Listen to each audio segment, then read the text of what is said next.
What's going on in America today? Why are we over our heads in debt? Why can't the politicians bring debt under control? Why are so many people, often both parents now, working at low-paying, dead-end jobs and still making do with less? What's the future of the American economy and way of life? Why does the government tell us inflation is low when the buying power of our paychecks is declining at an alarming rate? Only a generation ago, bread was a quarter, and you could get a new car for $19.95. The problem is that since 1864, we've had a debt-based banking system. All our money is based on government debt. We cannot extinguish government debt without extinguishing our money supply. That's why talk of paying off the national debt without reforming our banking system is an impossibility. That's why the solution does not lie in discussing the size of the national debt, rather it lies in reforming our banking system.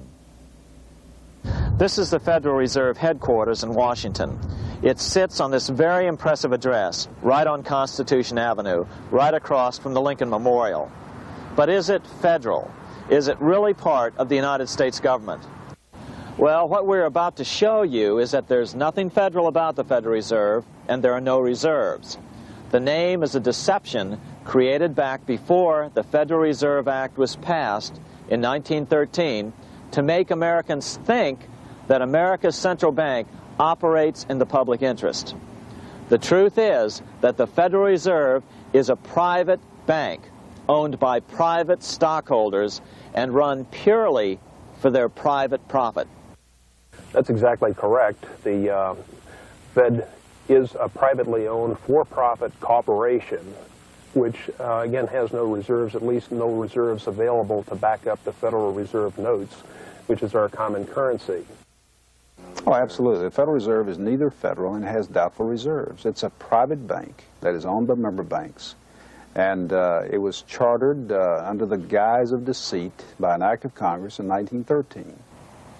If there's still any doubt whether the Federal Reserve is a part of the U.S. government, check your local telephone book. In most cities, it is not listed in the blue government pages. It is listed in the business white pages right next to Federal Express, another private company. But more directly, U.S. courts have ruled time and time again that the Fed is a private corporation. Why can't Congress do something about the Fed? Most members of Congress just don't understand the system, and the few who do are afraid to speak up. For example, initially a veteran congressman from Chicago asked us if he could be interviewed for this video. However, both times our camera crew arrived at his office to do the interview, this was all we were able to film. The congressman never appeared, and eventually decided he no longer wanted to participate. But a few others in Congress have been bolder over the years. Here are three quick examples. In 1923, Representative Charles A. Lindbergh, a Republican from Minnesota, and father of the famed aviator Lucky Lindy, put it this way: the financial system has been turned over to the Federal Reserve Board. That board administers the finance system by authority of a purely profiteering group. The system is private, conducted for the sole purpose of obtaining the greatest possible profits from the use of other people's money. One of the most outspoken critics in Congress of the Fed was the former chairman of the House Banking and Currency Committee during the Great Depression years. Louis T. McFadden, Republican of Pennsylvania, said in 1932, "We have in this country one of the most corrupt institutions the world has ever known. I refer to the Federal Reserve Board. This evil institution has impoverished the people of the United States and has practically bankrupted our government. It has done this through the corrupt practices of the moneyed vultures who control it." Senator Barry Goldwater was a frequent critic of the Fed. Most Americans have no real understanding of the operation of the international moneylenders. The accounts of the Federal Reserve System have never been audited. It operates outside the control of Congress and manipulates the credit of the United States. The Federal Reserve really even though it is not part of the federal government, it is more powerful than the federal government. It's more powerful than the president, the Congress, and the courts. Now, a lot of people challenge me on that, but let me prove my case. The Federal Reserve determines what the average person's car payment is going to be, what their house payment is going to be, and whether they have a job or not. And I submit to you that that's total control. And the Federal Reserve is the largest single creditor of the United States government. What does Proverbs tell us? The borrower is servant to the lender. What one has to understand is that from the day the Constitution was adopted right up to today, the folks who profit from privately owned central banks, as Madison called them, the money changers, have fought a running battle for control over who gets to print America's money. Why is who prints the money so important? Think of money as just another commodity. If you have a monopoly on a commodity that everyone needs, everyone wants, and nobody has enough of, there are lots of ways to make a profit, and also exert tremendous political influence. That's what this battle is all about. Throughout the history of the United States, the money power has gone back and forth between Congress and some sort of privately owned central bank. The Founding Fathers knew the evils of a privately owned central bank. First of all, they had seen how the privately owned British central bank, the Bank of England, had run up the British national debt to such an extent that Parliament had been forced to place unfair taxes on the American colonies. In fact, as we'll see later, Ben Franklin claimed that this was the real cause of the American Revolution. Most of the Founding Fathers realized the potential dangers of banking and feared bankers' accumulation of wealth and power. Jefferson put it this way: I sincerely believe that banking institutions are more dangerous to our liberties than standing armies. The issuing power should be taken from the banks and restored to the people to whom it properly belongs. That succinct statement of Jefferson is, in fact, the solution to all our economic problems today. It bears repeating. The issuing power should be taken from the banks and restored to the people to whom it properly belongs.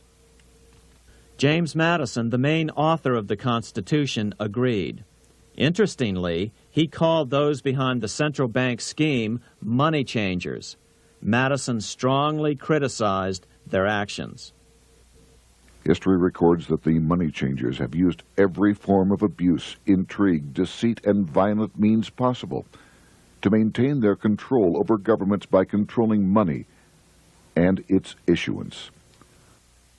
The battle over who gets to issue our money has been the pivotal issue throughout the history of the United States. Wars are fought over it, depressions are caused to acquire it. Yet after World War I, this battle was rarely mentioned in newspapers or history books. Why? By World War I, the money changers, with their dominant wealth, had seized control of most of the nation's press. Throughout U.S. history, this battle over who gets the power to issue our money has raged. In fact, it's changed hands back and forth 8 times since 1764. Yet this fact has virtually vanished from public view for over 3 generations behind a smokescreen emitted by Fed cheerleaders in the media. Until we stop talking about deficits and government spending and start talking about who controls how much money we have, it's all just a big shell game, a complete and utter deception. It won't matter if you pass an ironclad amendment to the Constitution mandating a balanced budget. Our situation is only going to get worse until we root out the cause at its source. What's the solution for our national problem? First of all, education. That's what this video presentation is all about. But secondly, we must act. We must take back the power to issue our own money. Issuing our own money is not a radical solution. I want to stress that. It's the same solution used at different points in U.S. history by men like Benjamin Franklin, Thomas Jefferson, Andrew Jackson, Martin Van Buren, and Abraham Lincoln.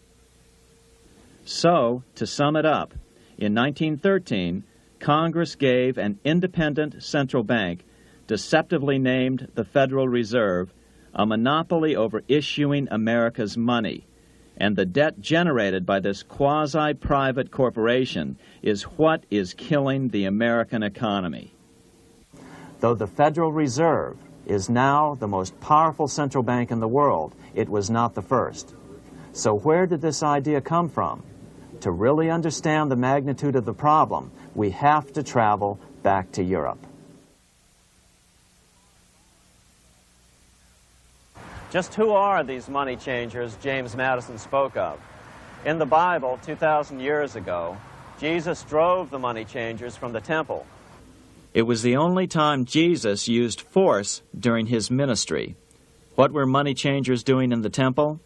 When Jews came to Jerusalem to pay their temple tax, they could only pay it with a special coin, the half shekel of the sanctuary. This was a half ounce of pure silver about this size. It was the only coin around at that time which was pure silver and of assured weight without the image of a pagan emperor. Therefore, to Jews, the half shekel was the only coin acceptable to God. But these coins were not plentiful. The money changers had cornered the market on them. Then they raised the price, just like any other commodity, to whatever the market would bear. In other words, money changers were making exorbitant profits because they held a virtual monopoly on money. The Jews had to pay whatever they demanded. To Jesus, this totally violated the sanctity of God's house.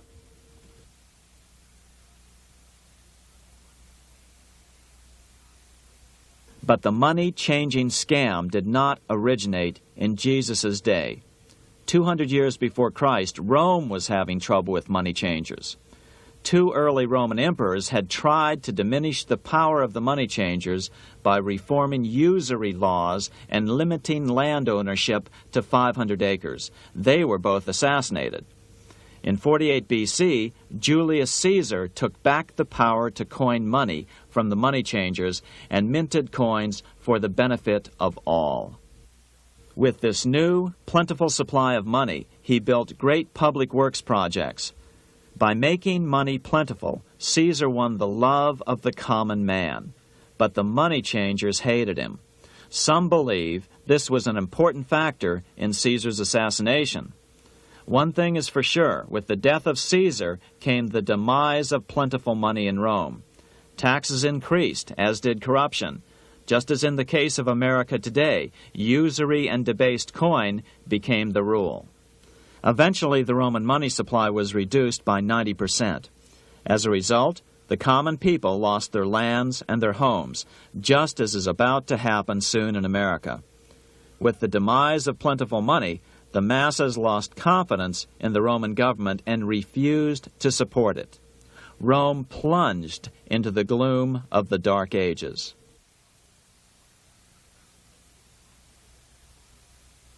A 1,000 years after the death of Christ, money changers, those who loan out and manipulate the quantity of money, were active in medieval England.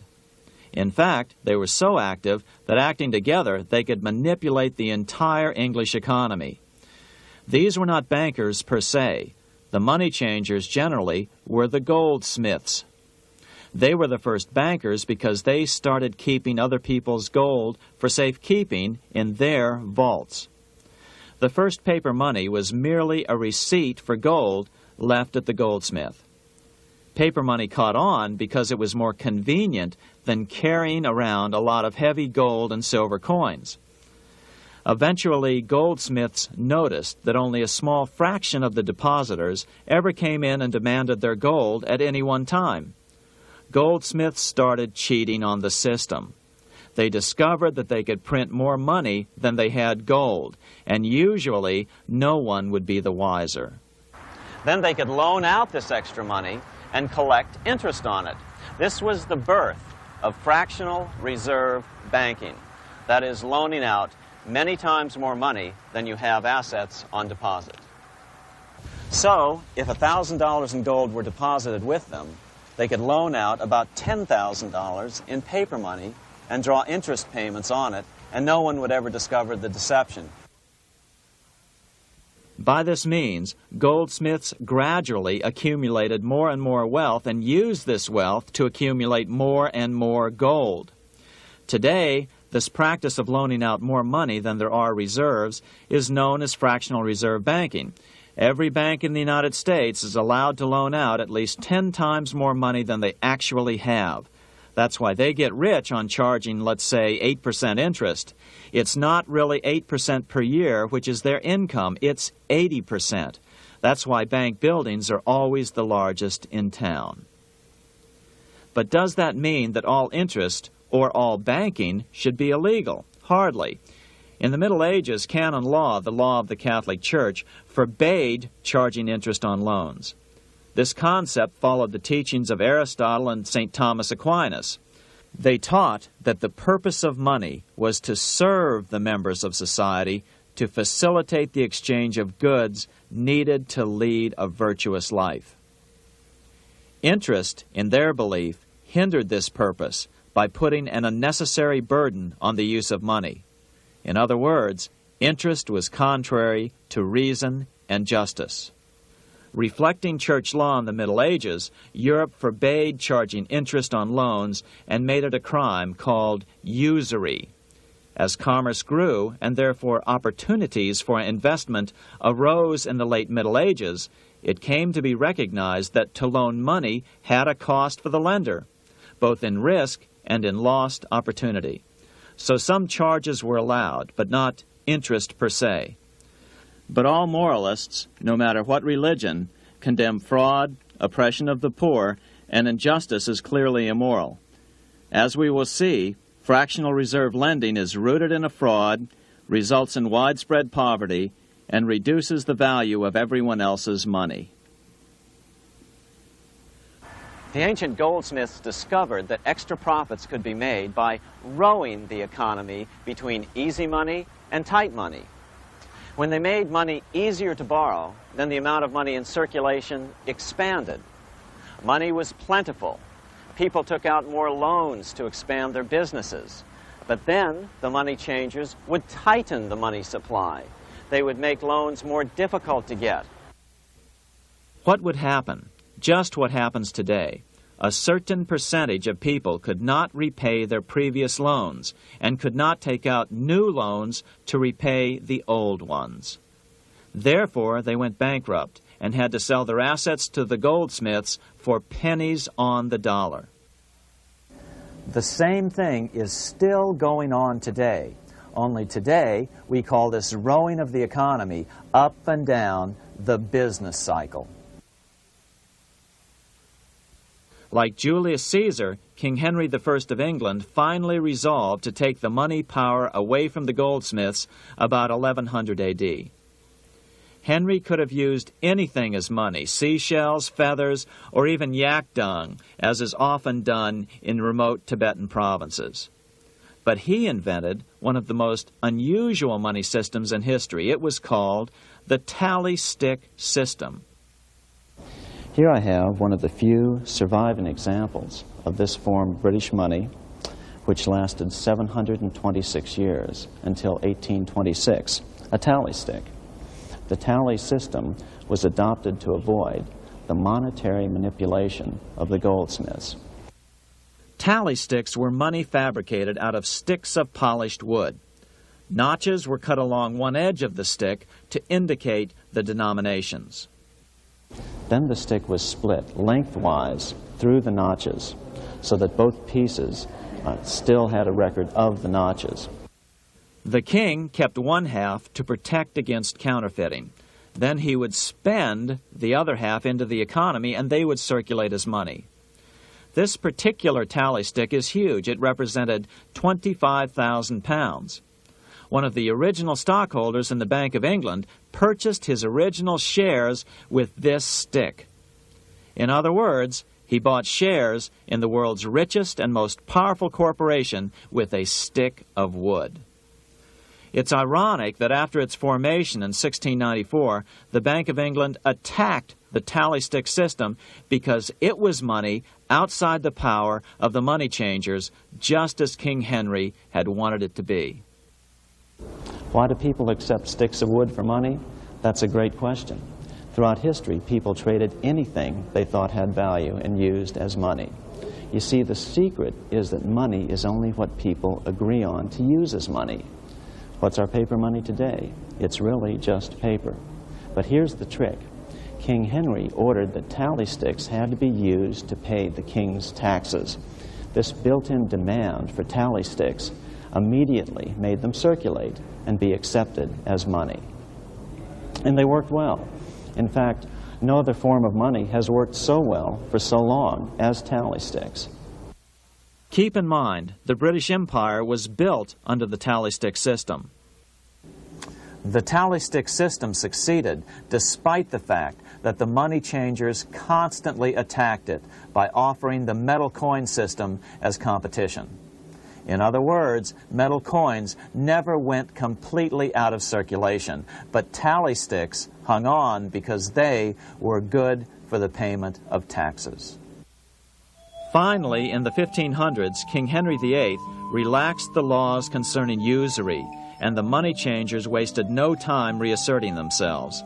They quickly made their gold and silver money plentiful for a few decades.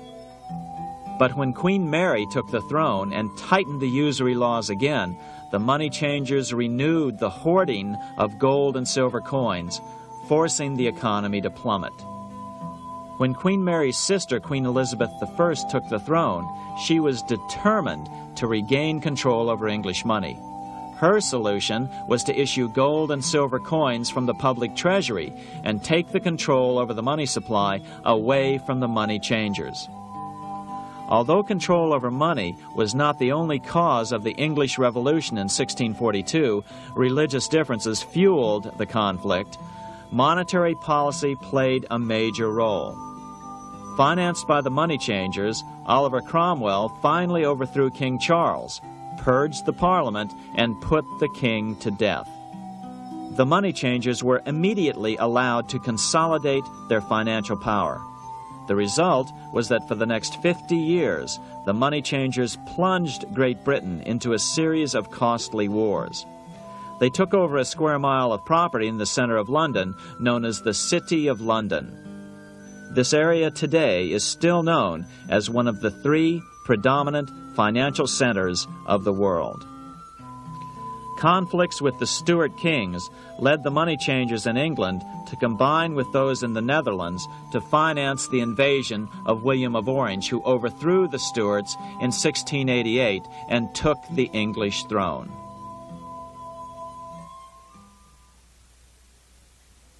By the end of the 1600s, England was in financial ruin. 50 years of more or less continuous wars with France and Holland had exhausted her. Frantic government officials met with the money changers to beg for the loans necessary to pursue their political purposes. The price was high. A government-sanctioned, privately owned bank which could issue money created out of nothing. It was to be the modern world's first privately owned central bank, the Bank of England. Although it was deceptively called the Bank of England to make the general population think it was part of the government, it was not. Like any other private corporation, the Bank of England sold shares to get started. The investors, whose names were never revealed, were supposed to put up £1.25 million British pounds in gold coin to buy their shares in the bank, but only £750,000 was ever received. Despite that, the bank was duly chartered in 1694 and started out in the business of loaning out several times the money it supposedly had in reserves, all at interest. In exchange, the new bank would loan British politicians as much of the new currency as they wanted, as long as they secured the debt by direct taxation of the British people. So, legalization of the Bank of England amounted to nothing less than legal counterfeiting of a national currency for private gain. Unfortunately, nearly every nation now has a privately controlled central bank using the Bank of England as the basic model. Such is the power of these central banks that they soon take total control over a nation's economy. It soon amounts to nothing but a plutocracy, rule by the rich. It would be like putting control of the army in the hands of the mafia. The danger of tyranny would be extreme. Yes, we need central banks. No, we do not need them in private hands. The central bank scam is really a hidden tax. The nation sells bonds to the central bank to pay for things it does not have the political will to raise taxes to pay for. But the bonds are purchased with money the central bank creates out of nothing. More money in circulation makes your money worth less. The government gets as much money as it needs, and the people pay for it in inflation. The beauty of the plan is that not one person in 1,000 can figure it out because it's usually hidden behind complex-sounding economics gibberish. With the formation of the Bank of England, the nation was soon awash in money. Prices throughout the country doubled. Massive loans were granted for just about any wild scheme. One venture proposed to drain the Red Sea to recover gold supposedly lost when the Egyptian army drowned pursuing Moses and the Israelites. By 1698, government debt grew from the initial £1.25 million to £16 million.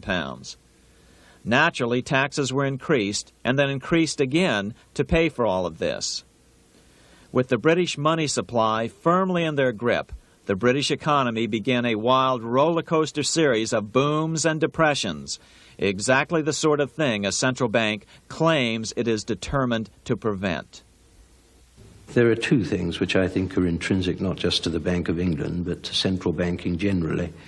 The first is an involvement in the formulation of monetary policy with the specific objective of achieving monetary stability. However, since the Bank of England took control, the British pound has rarely been stable. Now let's take a look at the role of the Rothschild family, the family said to be the wealthiest in the world.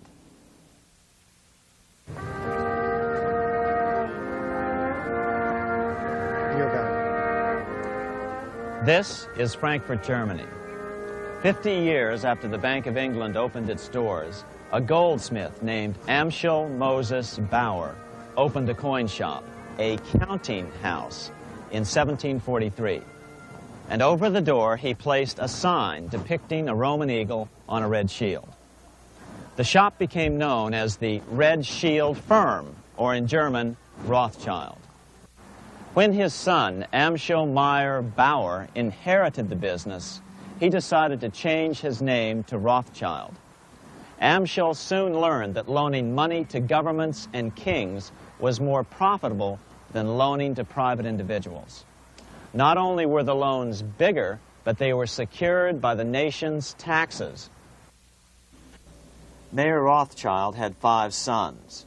He trained them all in the skills of money creation, then sent them out to the major capitals of Europe to open branch offices of the family banking business.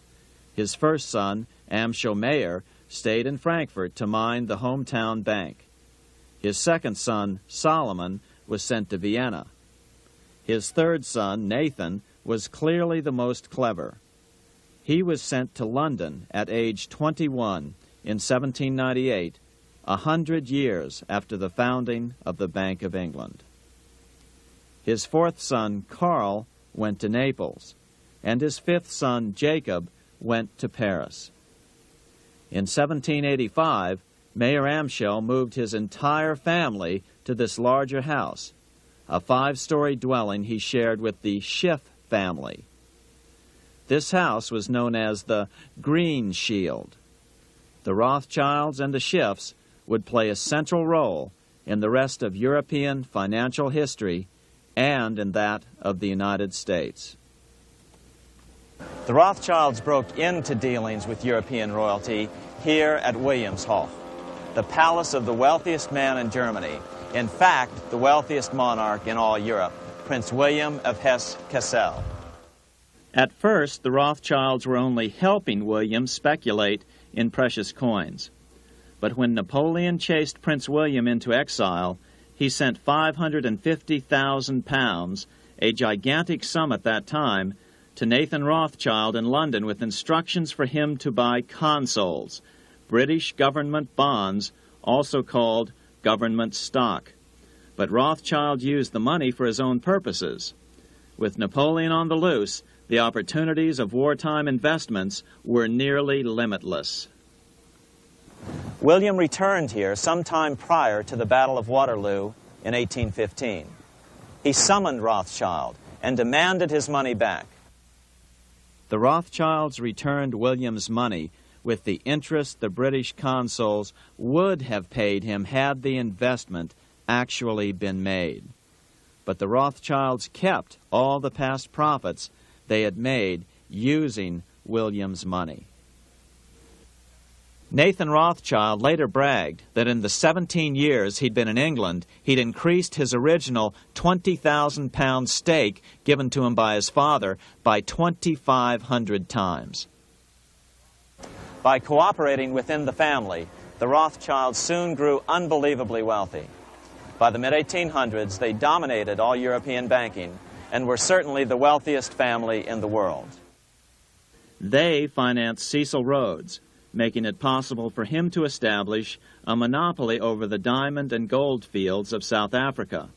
In America, they financed the Harrimans and railroads, the Vanderbilts and railroads and the press, and Carnegie in the steel industry, among many others. In fact, during World War I, J.P. Morgan was thought to be the richest man in America. But after his death, it was discovered that he was actually only a lieutenant of the Rothschilds. Once Morgan's will was made public, it was discovered that he owned only 19% of J.P. Morgan companies. By 1850, James Rothschild, the heir of the French branch of the family, was said to be worth 600 million French francs, 150 million more than all the other bankers in France put together. He built this mansion called Ferrier, just east of Paris. Wilhelm I, on seeing it, exclaimed, "Kings couldn't afford this. It could only belong to a Rothschild." Another 19th century French commentator put it this way: "There is but one power in Europe, and that is Rothschild." There is no evidence that their predominant standing in European or world finance has changed. Now let's take a look at the results the Bank of England had produced on the British economy and how that later was the root cause of the American Revolution.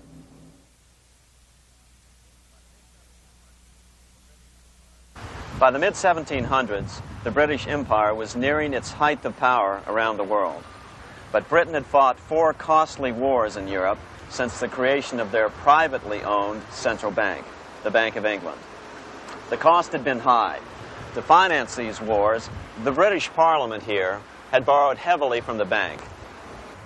By the mid-1700s, the government's debt here in Britain was £140 million, a staggering sum for those days. Consequently, the British government embarked on a program of trying to raise revenues from their American colonies in order to make their interest payments to the bank. But in America, it was a different story. The scourge of a privately owned central bank had not yet hit. This is Independence Hall in Philadelphia, where the Declaration of Independence and Constitution were signed. In the mid-1700s, pre-revolutionary America was still relatively poor. There was a severe shortage of precious metal coins to trade for goods, so the early colonists were forced to experiment with printing their own homegrown paper money. Some of these experiments were successful. Franklin was a big supporter of the colonies printing their own paper money. In 1757, Franklin was sent to London. He ended up staying for the next 18 years here, nearly until the start of the American Revolution. During this period, the American colonies began to issue their own money. Called colonial scrip, the endeavor was very successful. It provided a reliable medium of exchange, and it also helped to provide a feeling of unity between the colonies. Remember, colonial scrip was just paper money, debt-free money, printed in the public interest, and not backed by gold or silver coin. In other words, it was a totally fiat currency. One day, officials of the Bank of England asked Franklin how he would account for the newfound prosperity of the colonies. Without hesitation, he replied, "That is simple. In the colonies, we issue our own money. It is called colonial scrip. We issue it in proper proportion to the demands of trade and industry to make the products pass easily from the producers to the consumers. In this manner, creating for ourselves our own paper money, we control its purchasing power, and we have no interest to pay to no one." This was just common sense to Franklin, but you can imagine the impact it had on the Bank of England. America had learned the secret of money, and that genie had to be returned to its bottle as soon as possible.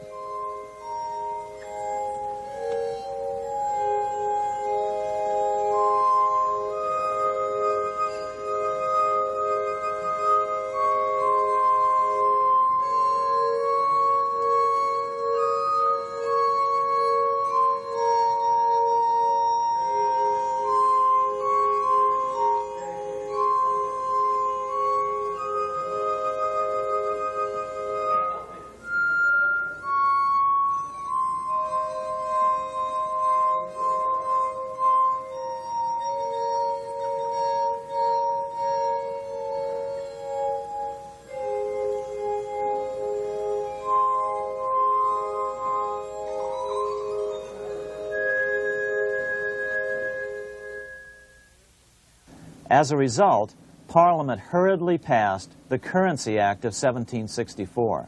This prohibited colonial officials from issuing their own money and ordered them to pay all future taxes in gold or silver coins. In other words, it forced the colonies on a gold or silver standard. For those who still believe that a gold standard is the answer for America's current monetary problems, look what happened to America after that. Writing in his autobiography, Franklin said, "In 1 year, the conditions were so reversed that the era of prosperity ended and a depression set in to such an extent that the streets of the colonies were filled with unemployed."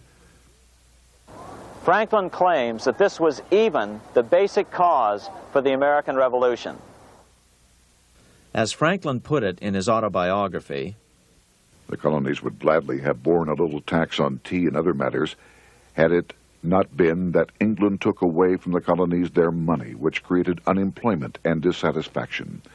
The inability of the colonists to get the power to issue their own money permanently out of the hands of George III and the international bankers was the prime reason for the Revolutionary War.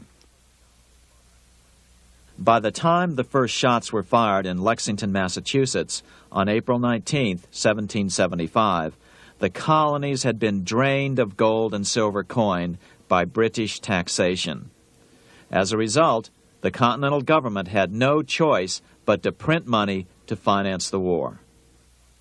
At the start of the Revolution, the U.S. money supply stood at $12 million. By the end of the war, it was nearly $500 million. As a result, the currency was virtually worthless. Shoes sold for $5,000 a pair. Colonial scrip had worked because just enough was issued to facilitate trade. As George Washington lamented, a wagon load of money will scarcely purchase a wagon load of provisions. Today, those who support a gold-backed currency point to this period during the Revolution to demonstrate the evils of a fiat currency. But remember, the same currency had worked so well 20 years earlier during times of peace that the Bank of England had Parliament outlaw it. Towards the end of the Revolution, the Continental Congress, meeting here at Independence Hall, grew desperate for money. In 1781, they allowed Robert Morris, their financial superintendent, to open a privately owned central bank.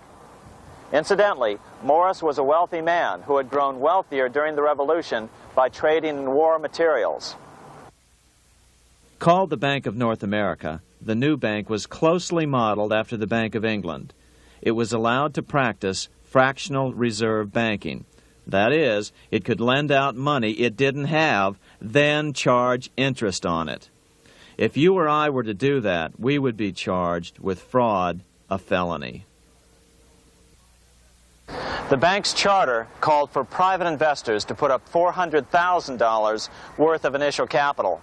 But when Morris was unable to raise the money, he brazenly used his political influence to have gold deposited in the bank, which had been loaned to America by France. He then loaned this money to himself and his friends to reinvest in shares of the bank.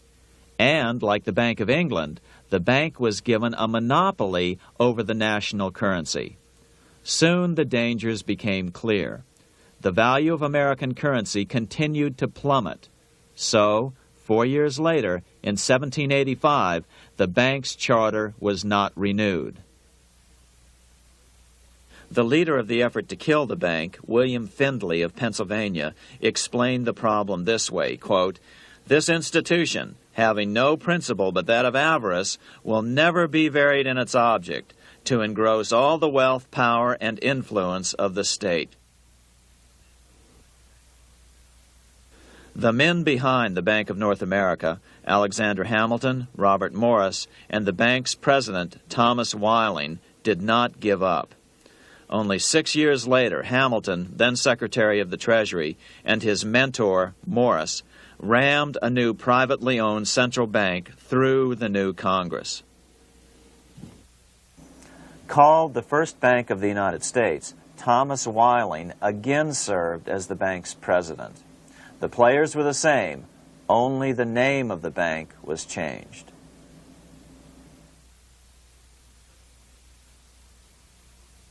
In 1787, colonial leaders assembled in Philadelphia to replace the ailing Articles of Confederation. As we saw earlier, both Thomas Jefferson and James Madison were unalterably opposed to a privately owned central bank.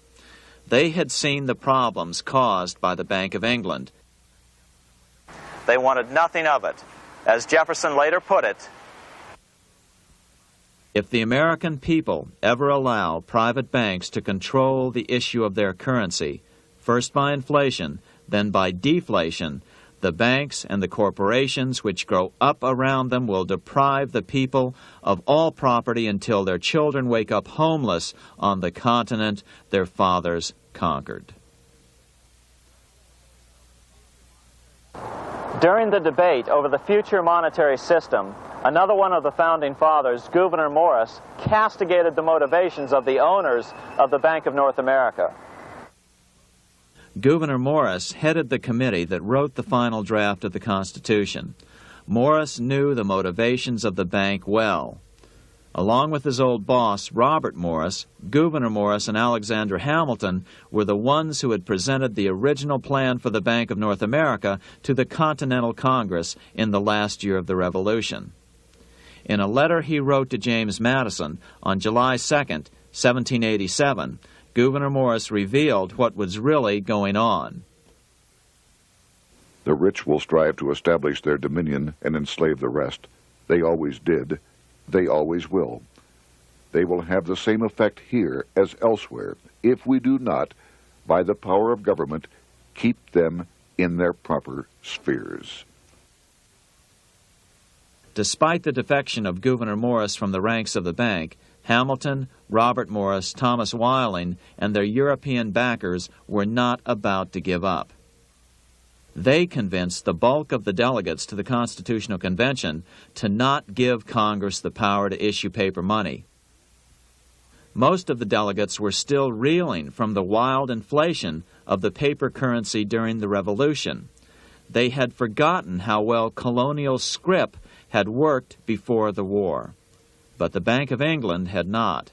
The money changers could not stand to have America printing her own money again.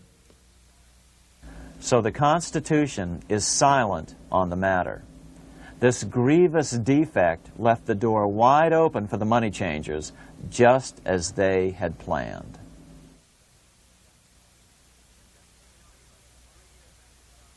In 1790, less than 3 years after the Constitution had been signed, the money changers struck again. The newly appointed first Secretary of the Treasury, Alexander Hamilton, proposed a bill to the Congress calling for a new, privately owned central bank. Coincidentally, that was the very year that Amschel Rothschild made his pronouncement from his flagship bank in Frankfurt. Let me issue and control a nation's money, and I care not who writes the laws. Alexander Hamilton was a tool of the international bankers, and he wanted to create the U.S. Bank, the BUS, or the Bank of the United States, and did so. Interestingly, one of Hamilton's first jobs after graduating from law school in 1782 was as an aide to Robert Morris, the head of the Bank of North America. In fact, the year before, Hamilton had written Morris a letter saying, "A national debt, if it is not excessive, will be to us a national blessing." A blessing to whom? After a year of intense debate, in 1791, Congress passed the bill and gave it a 20-year charter. The new bank was to be called the First Bank of the United States, or BUS. Here we are in front of the First Bank of the United States in Philadelphia. The bank was given a monopoly on printing U.S. currency, even though 80% of its stock would be held by private investors. The other 20% would be purchased by the U.S. government. But the reason was not to give the government a piece of the action. It was to provide the capital for the other 80% owners. As with the old Bank of North America and the Bank of England before that, the stockholders never paid the full amount for their shares. The U.S. government put up their initial $2 million in cash. Then the bank, through the old magic of fractional reserve lending, made loans to its charter investors so they could come up with the remaining $8 million of capital needed for this risk-free investment. Like the Bank of England, the name of the Bank of the United States was deliberately chosen to hide the fact that it was privately controlled. And like the Bank of England, the names of the investors in the bank were never revealed. Many years later, it was a common saying that the Rothschilds were the power behind the old Bank of the United States. The bank was sold to Congress as a way to bring stability to the banking system and eliminate inflation. So what happened? Over the first 5 years, the U.S. government borrowed $8.2 million from the Bank of the United States. In the same 5-year period, prices rose by 72%. Jefferson, as the new Secretary of State, watched the borrowing with sadness and frustration, unable to stop it. I wish it were possible to obtain a single amendment to our Constitution, taking from the federal government the power of borrowing. Millions of Americans feel the same way today. They watch in helpless frustration as the federal government borrows the American economy into oblivion. So, although it was called the First Bank of the United States, it was not the first attempt at a privately owned central bank in this country. As with the Bank of North America, the government put up most of the cash to get this private bank going, then the bankers loaned the money to each other to buy the remaining stock in the bank. It was a scam, plain and simple, and they wouldn't be able to get away with it for long. But first, we have to travel back to Europe to see how a single man was able to manipulate the entire British economy by obtaining the first news of Napoleon's final defeat.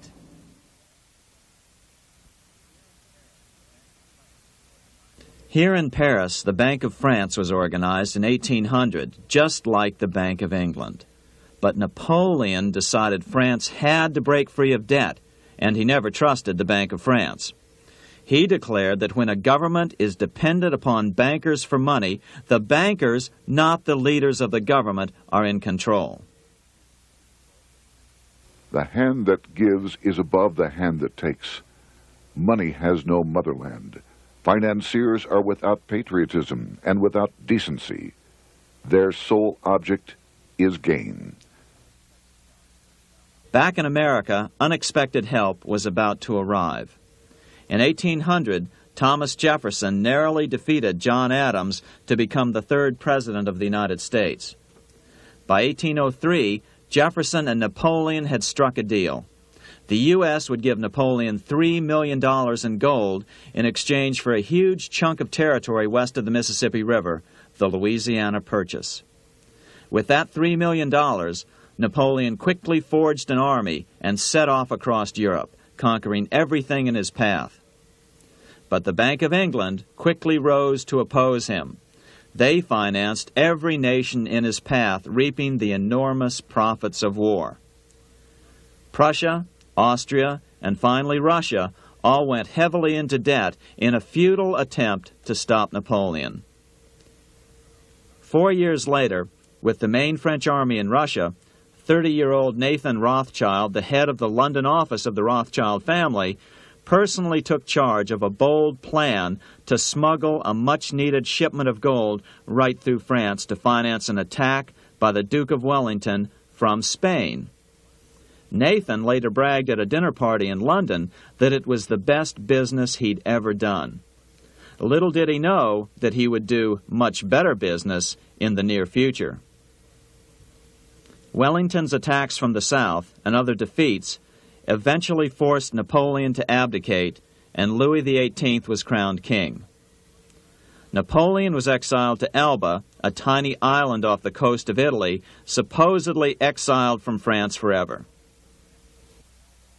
While Napoleon was in exile on Elba, temporarily defeated by England with the financial help of the Rothschilds, America was trying to break free of its central bank as well.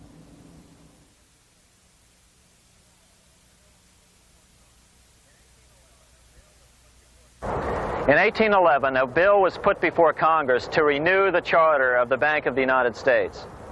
The debate grew very heated, and the legislatures of both Pennsylvania and Virginia passed resolutions asking Congress to kill the bank. The press corps of the day attacked the bank openly, calling it a great swindle, a vulture, a viper, and a cobra. Oh, to have an independent press once again in America. A congressman named P.B. Porter attacked the bank from the floor of Congress, saying if the bank's charter was renewed, Congress, quote, will have planted in the bosom of this Constitution a viper, which one day or another will sting the liberties of this country to the heart, close quote. Prospects didn't look that good for the bank. Some writers have even claimed that Nathan Rothschild warned that the United States would find itself involved in a most disastrous war if the bank's charter were not renewed. But it wasn't enough. When the smoke had cleared, the renewal bill was defeated by a single vote in the House and was deadlocked in the Senate. By now, America's fourth president, James Madison, was in the White House. Remember, Madison was a staunch opponent of the bank. His vice president, George Clinton, broke a tie in the Senate and sent the bank into oblivion. Within 5 months, England attacked the U.S., and the War of 1812 was on. But the British were still busy fighting Napoleon, and so the War of 1812 ended in a draw in 1814. Though the money changers were temporarily down, they were far from out. It would take them only another 2 years to bring back their bank bigger and stronger than ever.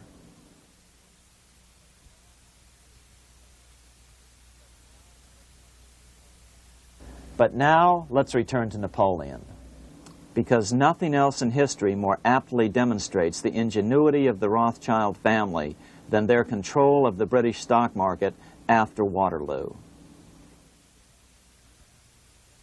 In 1815, a year after the end of the War of 1812 in America, Napoleon escaped his exile and returned to Paris. French troops were sent out to capture him, but such was his charisma that the soldiers rallied around their old leader and hailed him as their emperor once again. In March of 1815, Napoleon equipped an army which Britain's Duke of Wellington defeated less than 90 days later at Waterloo. Some writers claim Napoleon borrowed £5 million from the Bank of England to rearm, but it appears these funds actually came from the Ouvard banking house in Paris. Nevertheless, from about this point on, it was not unusual for privately controlled central banks to finance both sides in a war.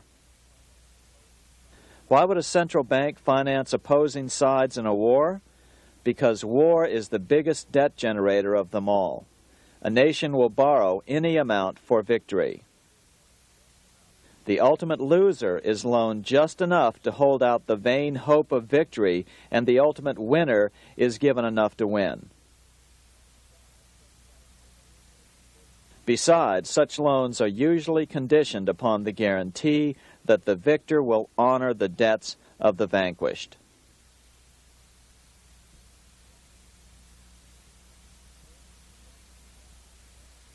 This is the Waterloo battlefield about 200 miles northeast of Paris in what today is Belgium. Here Napoleon suffered his final defeat, but not before thousands of French and Englishmen gave their lives on a steamy summer day in July of 1815. Right over there, on June 18, 1815, 74,000 French troops met 67,000 troops from Britain and other European nations. The outcome was certainly in doubt. In fact, had Napoleon attacked a few hours earlier, he would probably have won the battle. But no matter who won or lost, back in London, Nathan Rothschild planned to use the opportunity to try to seize control over the British stock and bond market and possibly even the Bank of England. Rothschild stationed a trusted agent, a man named Rothworth, on the north side of the battlefield, closer to the English Channel. Once the battle had been decided, Rothworth took off for the Channel. He delivered the news to Nathan Rothschild a full 24 hours before Wellington's own courier. Rothschild hurried to the stock market and took up his usual position in front of an ancient pillar. All eyes were on him. The Rothschilds had a legendary communications network. If Wellington had been defeated and Napoleon was loose on the continent again, Britain's financial situation would become grave indeed. Rothschild looked saddened. He stood there motionless, eyes downcast. Then suddenly he began selling. Other nervous investors saw that Rothschild was selling. It could only mean one thing. Napoleon must have won, Wellington must have lost.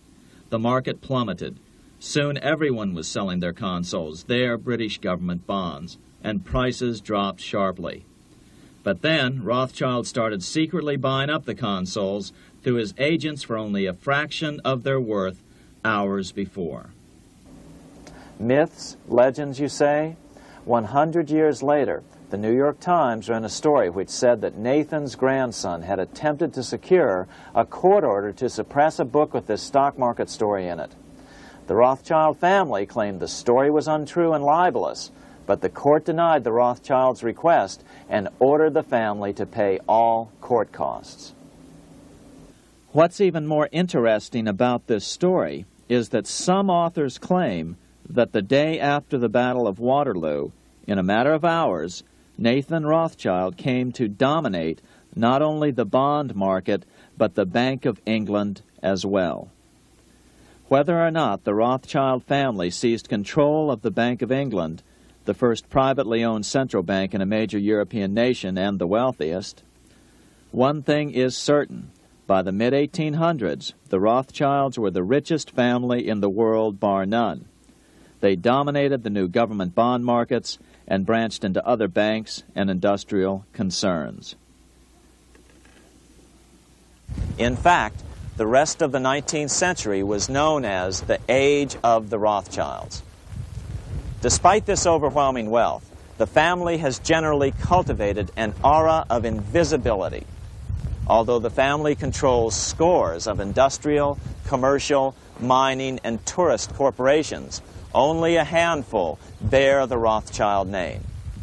By the end of the 19th century, one expert estimated that the Rothschild family controlled half the wealth of the world. Whatever the extent of their vast wealth, it is reasonable to assume that their percentage of the world's wealth has increased since then. But since the turn of the century, the Rothschilds have cultivated the notion that their power has somehow waned even as their wealth increases.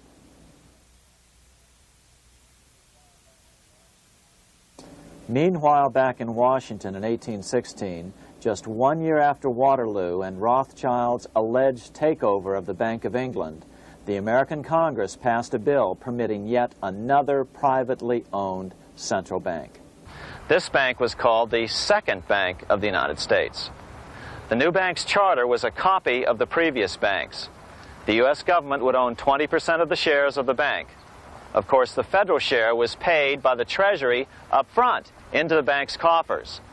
Then, through the magic of fractional reserve lending, it was transformed into loans to private investors who then bought the remaining 80% of the shares. Just as before, the primary stockholders remained a secret. But it is known that the largest block of shares, about 1/3 of the total, were sold to foreigners. As one observer put it, it is certainly no exaggeration to say that the Second Bank of the United States was rooted as deeply in Britain as it was in America. So, by 1816, some authors claim the Rothschilds had taken control over the Bank of England and backed a new, privately owned central bank in America as well.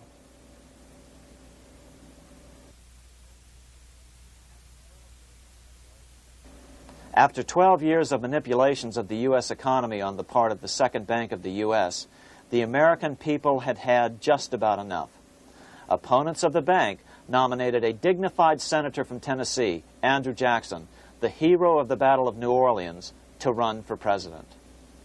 This is his home, the Hermitage. No one gave Jackson a chance initially. The bank had long ago learned how the political process could be controlled with money. To the surprise and dismay of the money changers, Jackson was swept into office in 1828. Jackson was determined to kill the bank at the first opportunity and wasted no time in trying to do so. But the bank's 20-year charter didn't come up for renewal until 1836, the last year of his second term, if he could survive that long. During his first term, Jackson contented himself with rooting out the bank's many minions from government service. He fired 2,000 of the 11,000 employees of the federal government. In 1832, with his re-election approaching, the bank struck an early blow, hoping Jackson would not want to stir up controversy. They asked Congress to pass a renewal bill 4 years early. Naturally, Congress complied, then sent it to the president for signing. But Jackson weighed in with both feet. Old Hickory, never a coward, vetoed the bill. His veto message is one of the great American documents. It clearly lays out the responsibility of the American government towards its citizens, rich and poor. It is not our own citizens only who are to receive the bounty of our government. More than 8 million of the stock of this bank are held by foreigners. Is there no danger to our liberty and independence in a bank that in its nature has so little to bind it to our country? Controlling our currency, receiving our public monies, and holding thousands of our citizens' independence would be more formidable and dangerous than a military power of the enemy. If government would confine itself to equal protection and, as heaven does its rains, shower its favor alike on the high and the low, the rich and the poor, it would be an unqualified blessing. In the act before me, there seems to be a wide and unnecessary departure from these just principles. Later that year, in July 1832, Congress was unable to override Jackson's veto. Now Jackson had to stand for re-election. Jackson took his argument directly to the people. For the first time in U.S. history, Jackson took his presidential campaign on the road.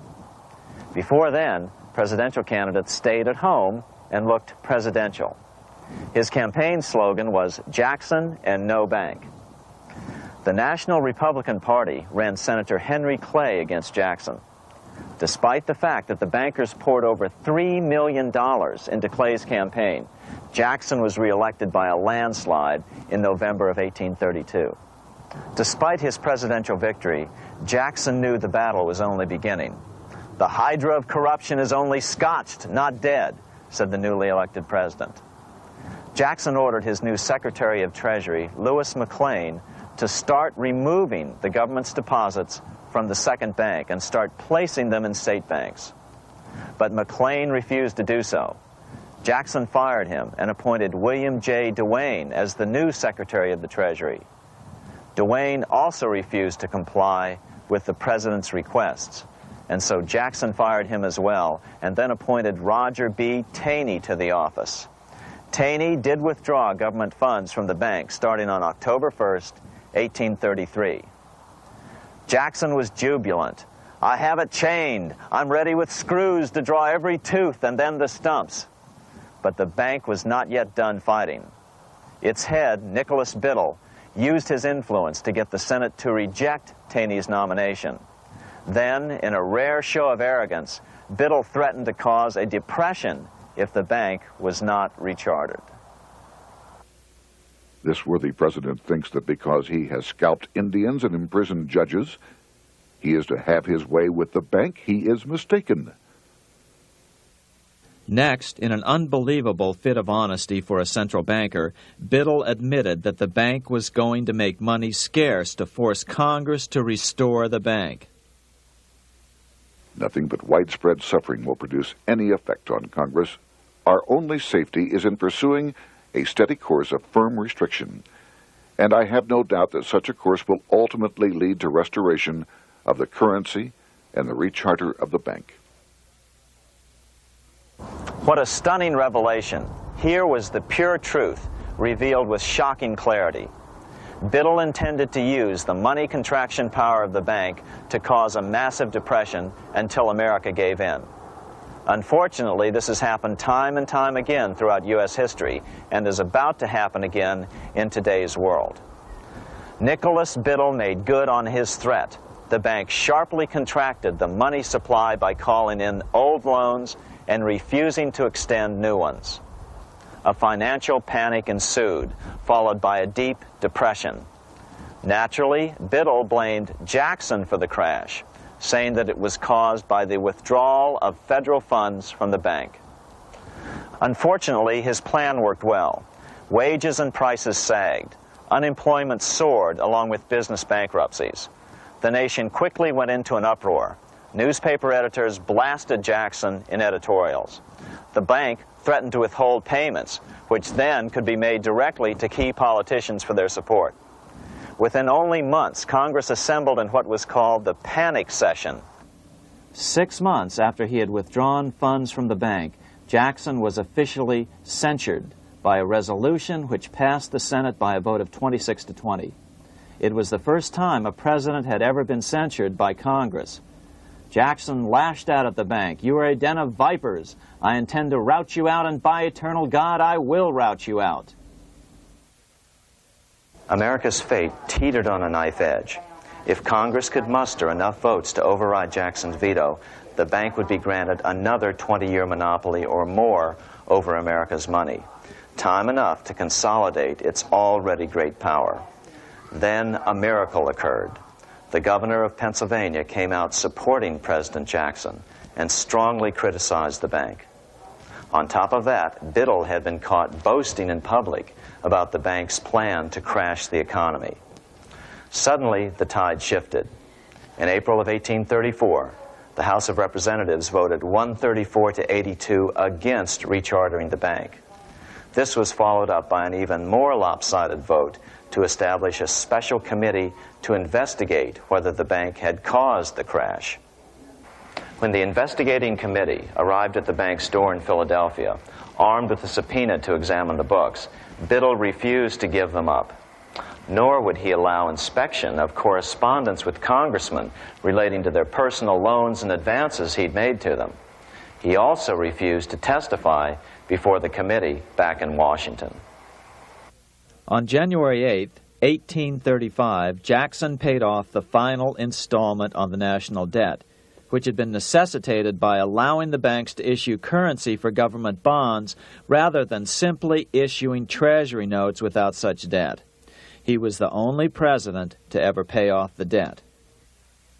A few weeks later, on January 30th, 1835, an assassin by the name of Richard Lawrence tried to shoot President Jackson, but by the grace of God, both pistols misfired. Lawrence was later found not guilty by reason of insanity. After his release, he bragged to friends that powerful people in Europe had put him up to the task and promised to protect him if he were caught. The following year, when its charter ran out, the Second Bank of the United States ceased functioning as the nation's central bank. Biddle was later arrested and charged with fraud. He was tried and acquitted, but died shortly thereafter while still tied up in civil suits. After his second term as president, Jackson retired here to the Hermitage outside of Nashville to live out his life. He is still remembered here for his determination to kill the bank. In fact, he killed it so well that it took the money changers 77 years to undo the damage. When asked what his most important accomplishment had been, Jackson replied, "I killed the bank." Unfortunately, even Jackson failed to grasp the entire picture and its root cause. Although Jackson had killed the central bank, the most insidious weapon of the money changers, fractional reserve banking, remained in use by the numerous state-chartered banks. This fueled economic instability in the years before the Civil War. Still, the central bankers were out, and as a result, America thrived as it expanded westward. During this time, the principal money changers struggled to regain their lost centralized power, but to no avail. Then, finally, they reverted to the old central bankers' formula: war to create debt and dependency. If they couldn't get their central bank any other way, America could be brought to its knees by plunging it into a civil war, just as they had done in 1812 after the first Bank of the United States was not rechartered. 1 month after the inauguration of Abraham Lincoln, the first shots of the American Civil War were fired here at Fort Sumter, South Carolina, on April 12, 1861. Certainly slavery was a cause for the Civil War, but not the primary cause. Lincoln knew that the economy of the South depended upon slavery, and so before the Civil War, he had no intention of eliminating it. Lincoln had put it this way in his inaugural address only 1 month earlier. I have no purpose, directly or indirectly, to interfere with the institution of slavery in the states where it now exists. I believe I have no lawful right to do so, and I have no inclination to do so. Even after the first shots were fired here at Fort Sumter, Lincoln continued to insist that the Civil War was not about the issue of slavery. My paramount objective is to save the Union, and it is not either to save or destroy slavery. If I could save the Union without freeing any slave, I would do it. So what was the Civil War all about? There were many factors at play. Northern industrialists had used protective tariffs to prevent the southern states from buying cheaper European goods. Europe retaliated by stopping cotton imports from the South. The southern states were in a double financial bind. They were forced to pay more for most of the necessities of life, while their income from cotton exports plummeted. The South was angry. But there were other factors at work. The money changers were still stung by America's withdrawal from their control 25 years earlier. Since then, America's wildcat economy had made the nation rich, a bad example for the rest of the world. The central bankers now saw an opportunity to split the rich new nation, to divide and conquer by war. Was this just some sort of wild conspiracy theory at the time? Well, let's take a look at what a well-placed observer of the scene had to say at the time. His name was Otto von Bismarck, Chancellor of Germany, the man who united the German states a few years later. The division of the United States into federations of equal force was decided long before the Civil War by the high financial powers of Europe. These bankers were afraid that the United States, if they remained as one bloc and as one nation, would attain economic and financial independence which would upset their financial domination over the world.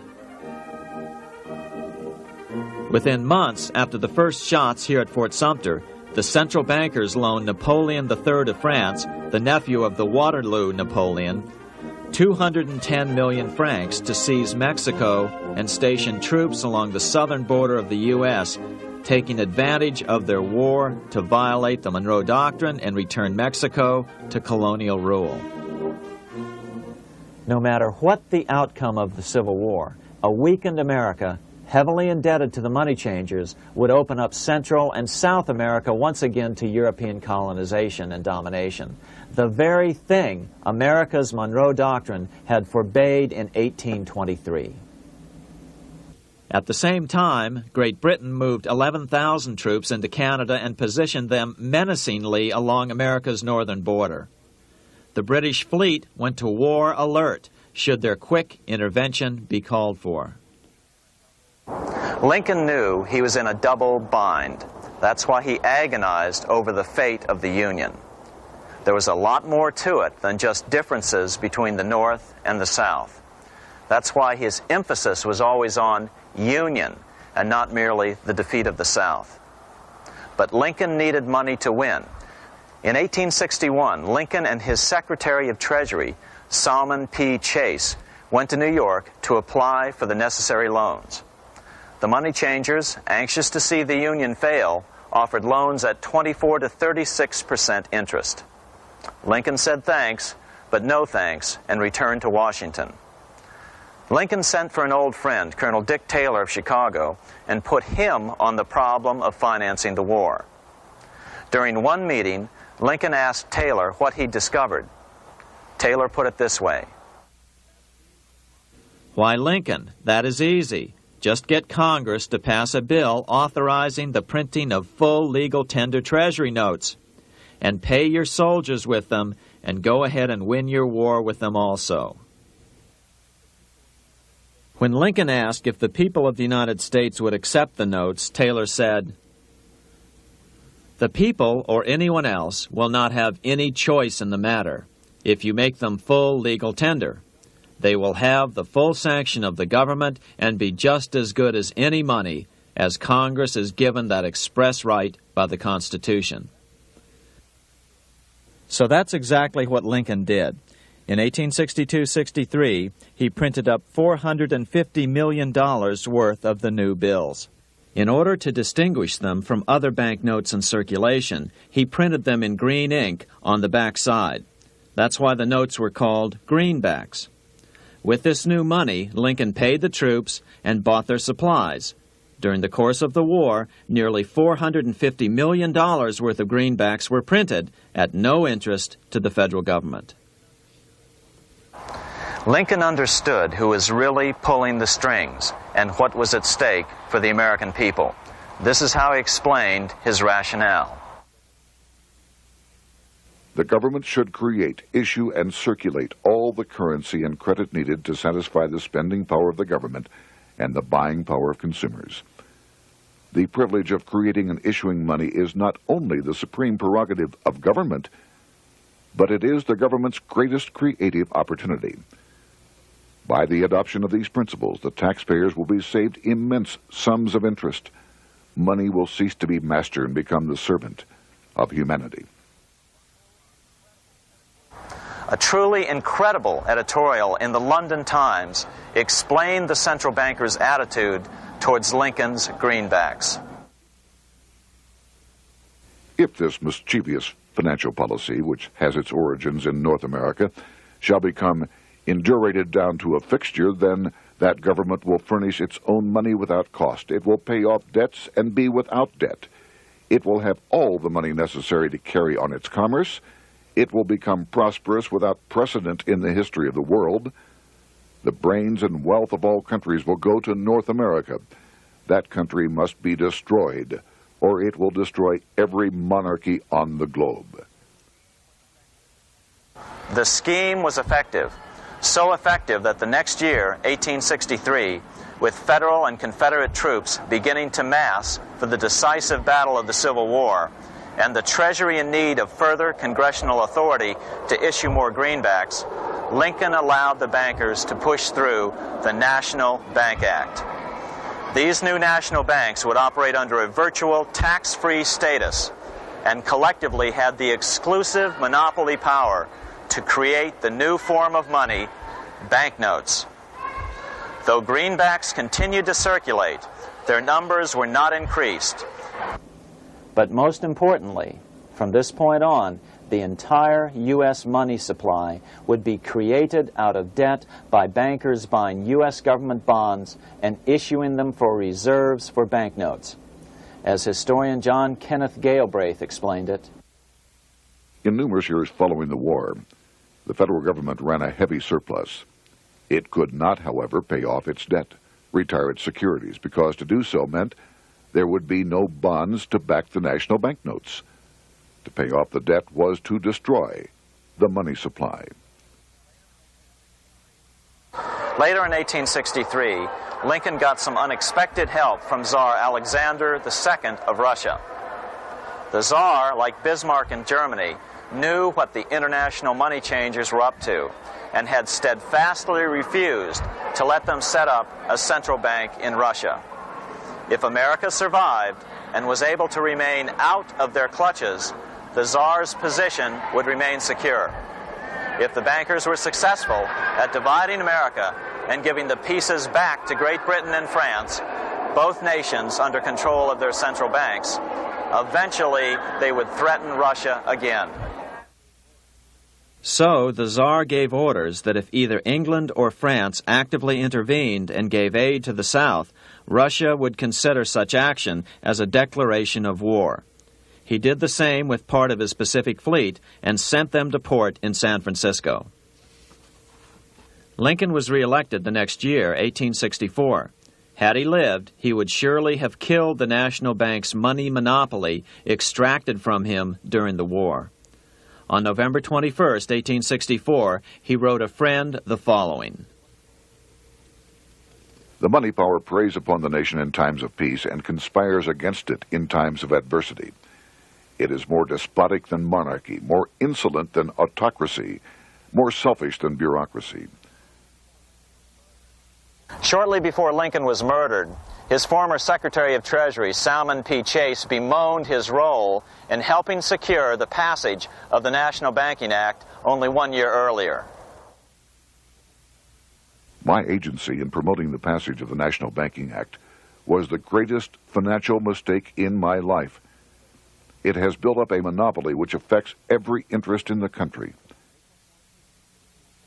On April 14, 1865, 41 days after his second inauguration and just 5 days after Lee surrendered to Grant at Appomattox, Lincoln was shot by John Wilkes Booth at Ford's Theater.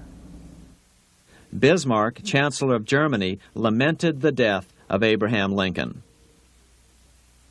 The death of Lincoln was a disaster for Christendom. There was no man in the United States great enough to wear his boots. I fear that foreign bankers, with their craftiness and torturous tricks, will entirely corrupt the exuberant riches of America and use it systematically to corrupt modern civilization. They will not hesitate to plunge the whole of Christendom into wars and chaos in order that the earth should become their inheritance. Bismarck well understood the money changers' plan. Allegations that international bankers were responsible for Lincoln's assassination surfaced in Canada 70 years later in 1934. Gerald G. McGeer, a popular and well-respected Canadian attorney, revealed this stunning charge in a 5-hour speech before the Canadian House of Commons, blasting Canada's debt-based money system. Remember, it was 1934, the height of the Great Depression, which was ravaging Canada as well. McGeer had obtained evidence deleted from the public record, provided to him by Secret Service agents at the trial of John Wilkes Booth, after Booth's death. McGeer said it showed that Booth was a mercenary working for the international bankers. According to an article in the Vancouver Sun of May 2, 1934, Abraham Lincoln, the martyred emancipator of the slaves, was assassinated through the machinations of a group representative of the international bankers who feared the United States president's national credit ambitions. There was only one group in the world at that time who had any reason to desire the death of Lincoln. They were the men opposed to his national currency program and who had fought him throughout the whole Civil War on his policy of greenback currency. Interestingly, McGeer claimed that Lincoln was assassinated not only because international bankers wanted to reestablish a central bank in America, but because they also wanted to base America's currency on gold. Gold they controlled. In other words, put America on a gold standard.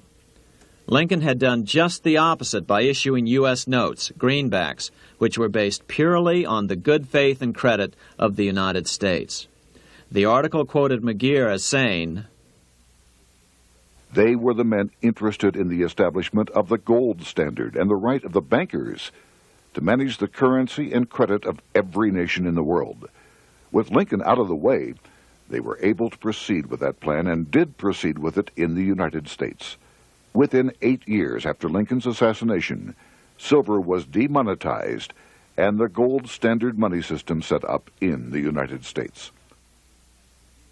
Not since Lincoln has the U.S. issued debt-free United States notes. These red-sealed bills, which were issued in 1963, were not a new issue from President Kennedy, but merely the old greenbacks reissued year after year. In another act of folly and ignorance, the 1994 Regal Act actually authorized the replacement of Lincoln's greenbacks with debt-based notes. In other words, greenbacks were in circulation in the United States until 1994. Why was silver bad for the bankers and gold good? Simple. Because silver was plentiful in the United States. It was very hard to control. Gold was, and always has been, scarce. Throughout history, it has been relatively easy to monopolize gold, but silver has historically been 15 times more plentiful.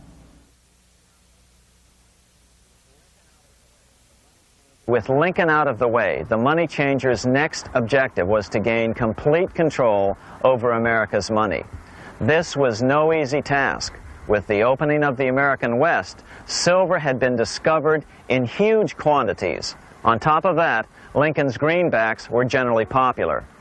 Despite the European central bankers' deliberate attacks on greenbacks, they continued to circulate in the United States, in fact, until a few years ago. According to historian W. Cleon Skousen, right after the Civil War, there was considerable talk about reviving Lincoln's brief experiment with the constitutional monetary system. Had not the European Money Trust intervened, it would have no doubt become an established institution. it is clear that the concept of America printing her own debt-free money sent shockwaves throughout the European central banking elite. They watched with horror as Americans clamored for more greenbacks. They may have killed Lincoln, but support for his monetary ideas grew. On April 12, 1866, nearly 1 year to the day of Lincoln's assassination, Congress went to work at the bidding of the European central banking interests. It passed the Contraction Act, authorizing the Secretary of the Treasury to begin to retire some of the greenbacks in circulation and thereby contract the money supply. Authors Theodore R. Thorin and Richard F. Warner explained the results of the money contraction in their classic book on the subject, The Truth in Money Book. The hard times which occurred after the Civil War could have been avoided if the greenback legislation had continued as President Lincoln had intended. Instead, there were a series of money panics, what we call recessions, which put pressure on Congress to enact legislation to place the banking system under centralized control. Eventually, the Federal Reserve Act was passed on December 23, 1913. In other words, the money changers wanted two things: the reinstitution of a central bank under their exclusive control, and two, an American currency backed by gold. Their strategy was twofold. First of all, cause a series of panics to try to convince the American people that only centralized control of the money supply could provide economic stability. And secondly, remove so much money from the system that most Americans would be so desperately poor that they either wouldn't care or would be too weak to oppose the bankers. In 1866, there was $1.8 billion in currency in circulation in the United States, about $50.46 per capita. In 1867 alone, $500 million, $500 million, was removed from the U.S. money supply. 10 years later, in 1876, America's money supply was reduced to only $600 million. In other words, 2/3 of America's money had been called in by the bankers. Only $14.60 per capita remained in circulation. 10 years later, the money supply had been reduced to only $400 million, even though the population had boomed. The result was that only $6.67 per capita remained in circulation, a 760% loss in buying power over 20 years. Today, economists try to sell the idea that recessions and depressions are a natural part of something they call the business cycle. The truth is, our money supply is manipulated now just as it was before and after the Civil War. How did this happen? How did money become so scarce? Simple. Bank loans were called in and no new ones were given. In addition, silver coins were melted down. In 1872, a man named Ernest Sed was given 100,000 pounds, about $500,000, by the Bank of England and sent to America to bribe necessary congressmen to get silver demonetized. He was told that if that was not sufficient, to draw an additional 100,000 pounds or as much more as was necessary.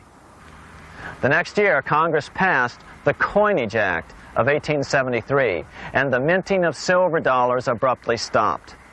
In fact, Representative Samuel Hooper, who introduced the bill in the House, acknowledged that Mr. Sed actually drafted the legislation. But it gets even worse than that. In 1874, Sed himself admitted who was behind the scheme.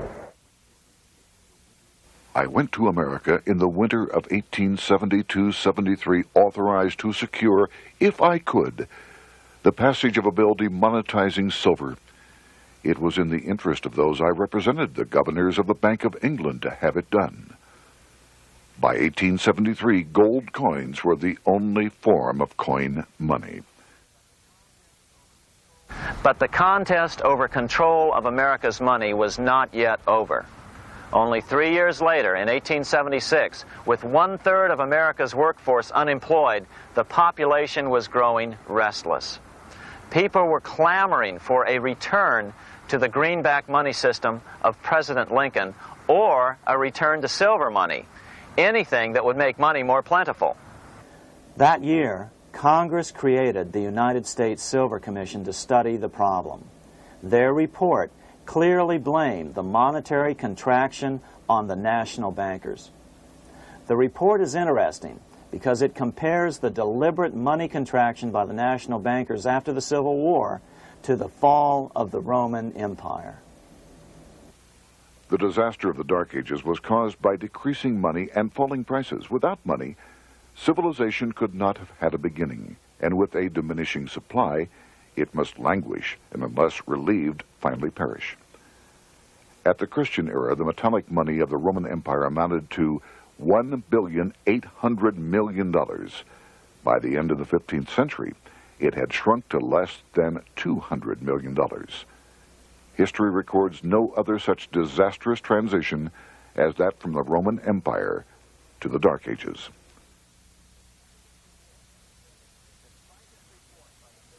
Despite this report by the Silver Commission, Congress took no action. The next year, 1877, riots broke out from Pittsburgh to Chicago. The torches of starving vandals lit up the sky. The bankers huddled to decide what to do. They decided to hang on. Now that they were back in control to a certain extent, they were not about to give it up. At the meeting of the American Bankers Association that year, they urged their membership to do everything in their power to put down the notion of a return to greenbacks. The ABA Secretary, James Buell, authored a letter to the members which blatantly called on the banks to subvert not only Congress, but the press. It is advisable to do all in your power to sustain such prominent daily and weekly newspapers, especially the agricultural and religious press, as will oppose the greenback issue of paper money, and that you will also withhold patronage from all applicants who are not willing to oppose the government issue of money.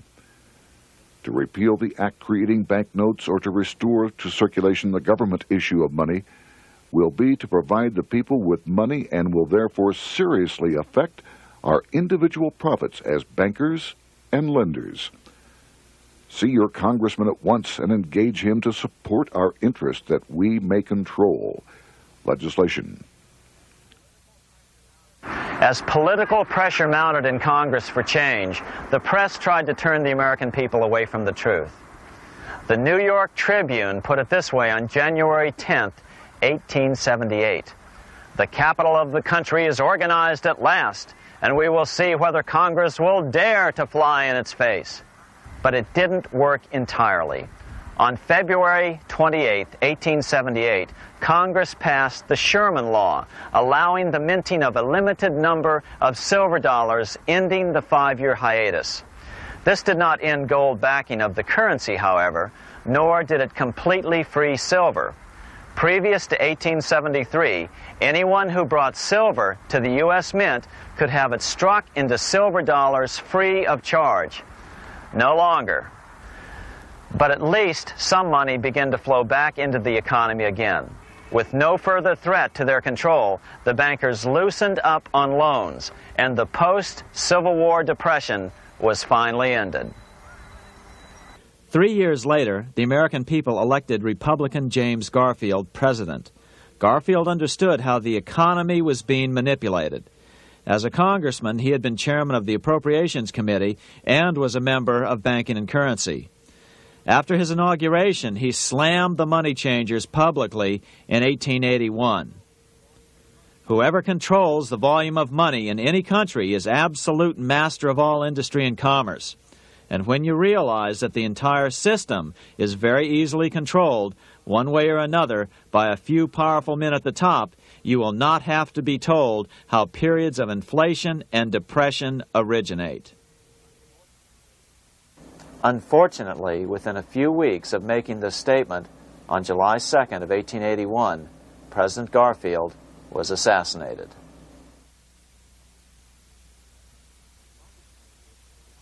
The money changers were gathering strength fast. They began a periodic fleecing of the flock, as they called it, by creating economic booms followed by further depressions so they could buy up thousands of homes and farms for pennies on the dollar.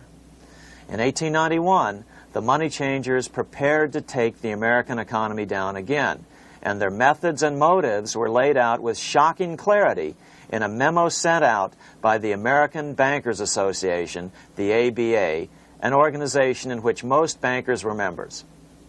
Notice that this memo called for bankers to create a depression on a certain date 3 years in the future. According to the Congressional Record, here's how it read in part. On September 1st, 1894, we will not renew our loans under any consideration. On September 1st, we will demand our money. We will foreclose and become mortgagees in possession. We can take 2/3 of the farms west of the Mississippi and thousands of them east of the Mississippi as well at our price. Then the farmers will become tenants, as in England. These depressions could be controlled because America was on the gold money standard. Since gold is scarce, it's one of the easiest commodities to manipulate. People wanted silver money legalized again so they could escape the stranglehold the money changers had on gold money. People wanted silver money reinstated, reversing Mr. Said's Act of 1873, by then called the Crime of 73.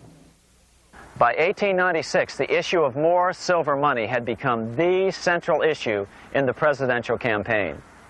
William Jennings Bryan, a senator from Nebraska, ran for president as a Democrat on the free silver issue. At the Democratic National Convention in Chicago, he made an emotional speech which won him the nomination entitled Crown of Thorns and Cross of Gold. Though Bryan was only 36 years old at the time, this speech is widely regarded as the most famous oration ever made before a political convention. In the dramatic conclusion, Bryan said, "We will answer their demand for a gold standard by saying to them, you shall not press down upon the brow of labor this crown of thorns. You shall not crucify mankind upon a cross of gold." The bankers lavishly supported the Republican candidate, William McKinley, who favored the gold standard. The resulting contest was amongst the most fiercely contested presidential races in American history. Bryan made over 600 speeches in 27 states. The McKinley campaign got manufacturers and industrialists to inform their employees that if Bryan were elected, all factories and plants would close and there would be no work. The ruse succeeded. McKinley beat Bryan by a small margin. Bryan ran for president again in 1900 and in 1908, but fell short each time. During the 1912 Democratic Convention, Bryan was a powerful figure who helped Woodrow Wilson win the nomination. When Wilson became president, he appointed Bryan as Secretary of State, but Bryan soon became disenchanted with the Wilson administration. Bryan served only 2 years in the Wilson administration before resigning in 1915 over the highly suspicious sinking of the Lusitania, the event which was used to drive America into World War I. Although William Jennings Bryan never gained the presidency, his efforts delayed the money changers for 17 years from attaining their next goal, a new, privately owned central bank for America.